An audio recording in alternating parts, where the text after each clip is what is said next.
8e année. Parlons maintenant spécifiquement de l'ADN. L'ADN, c'est contenu dans le noyau. Ça veut dire acide désoxyribonucléique. Bon, c'est un beau grand mot que je ne vous demanderai pas d'apprendre par cœur, mais c'est pour vous expliquer d'où viennent les lettres A, D, N. Donc A pour acide, D pour désoxyribo et N pour nucléique. Cette molécule-là, elle est contenue dans tous les vivants. Tous les vivants ont un code d'ADN qui va être spécifique à chaque individu. Donc, mon ADN est différent de celui de mon père, de ma mère, de ma fille, de mon fils. Chaque personne a un ADN différent et tout le monde a son ADN dans les noyaux. Tout l'ADN dans toutes mes cellules de tous mes noyaux est identique, par exemple.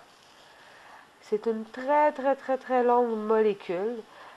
Si on déployait tout l'ADN d'une seule de nos cellules, on obtiendrait un chemin aussi long que le chemin aller-retour à la Lune plusieurs milliers de fois.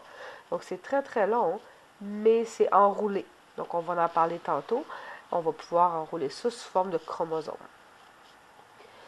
Et finalement, c'est tout le monde le même ADN différent. Il est quand même fabriqué à partir de seulement 4 petites bases. Et ce sont ces bases-là, ces petits barreaux-là de l'échelle, qui vont rendre chaque personne unique. Donc, 4 petites bases seulement pour fabriquer l'ADN. Ces 4 bases-là ont des noms. A pour adénine, T pour thymine, G pour guanine et C pour cytosine. Ce qui est spécial, c'est que la molécule A, adénine, va toujours s'attacher avec la molécule T de thymine. Et la molécule G de guanine va toujours s'attacher avec la molécule C de cytosine. Et c'est à cause de cette combinaison-là qu'on va pouvoir obtenir quelque chose de très facile à recopier.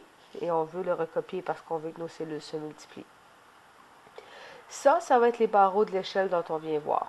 Et pour tenir les barreaux d'une échelle ensemble, donc là où on mettrait les pieds quand on monte une échelle, il faut avoir les barreaux de chaque côté où on met les mains. Donc les structures de chaque côté, ça va être tout simplement des phosphates et des sucres qui vont être plus neutres, mais qui vont permettre de garder tout ça bien stable, bien attaché. Donc voici un exemple d'ADN. On a les bases AT qui sont attachées avec les bases GC. Et on a cette structure spiralée. Donc l'échelle, elle a été toute twistée sur elle-même pour faire une espèce de spirale, comme un fil de téléphone. Et c'est ça qui va permettre de l'enrouler et de la compacter vraiment, vraiment petit. Sur le dessin, regarde bien l'image et essaie de la recopier dans ton petit résumé que je te demande de faire à chaque cours. Pause le film si tu en as besoin pour bien recopier et prendre le temps de remarquer que A va bien avec T et que G va bien avec C.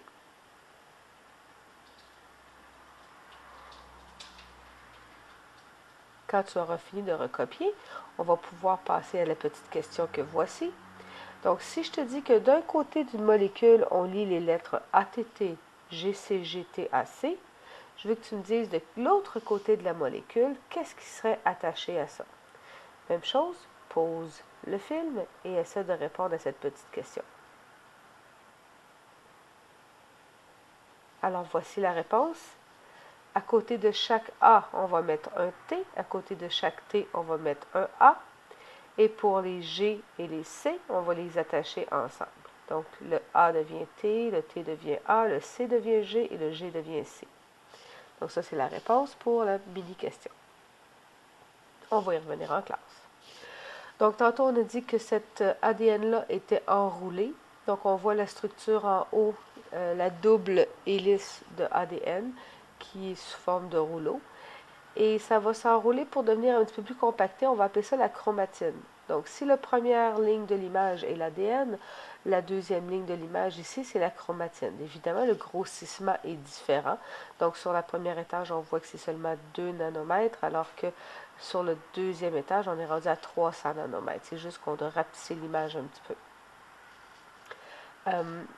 Et ça s'enroule encore plus pour se rendre jusqu'en bas, jusqu'au chromosome. Cet ADN-là est vraiment précieux et jamais qu'il va sortir du noyau. Ça veut dire que l'ADN ne sort pas du noyau, donc la chromatine ne peut pas sortir du noyau non plus. Et ici, le chromosome, qui est fait d'ADN et de chromatine, lui non plus ne sortira pas du noyau. Et c'est seulement lorsque la cellule est prête à se diviser, et plus tard dans un chapitre ultérieur, on va parler de la division cellulaire. Donc c'est seulement quand la cellule est prête à se diviser que la chromatine va se compacter pour devenir le chromosome. Donc l'ADN, c'est ce qu'on voit là, qui a été